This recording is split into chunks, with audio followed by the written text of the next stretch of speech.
ஒரு மனிதனும் ஒரு உலகங்க.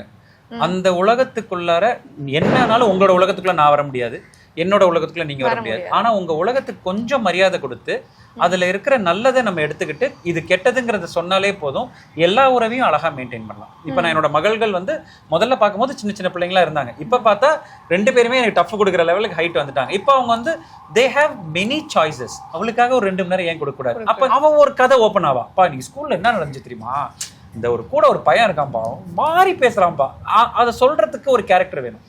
அந்த கேரக்டரா நான் கன்வெர்ட் ஆகிறேன். அந்த கேரக்டர் கன்வெர்ட் ஆகுனா அவ ஒரு கம்ஃபர்ட் ஜோனுக்குள்ளார என்கிட்ட வரா. ஸோ இது அவங்களுக்கான கொடுக்கப்படுற நேரத்துல அவங்களோட நம்ம ஜெல்லாகும் போது அவங்கள மேய்க்கிறது பெரிய விஷயமா இருக்காது.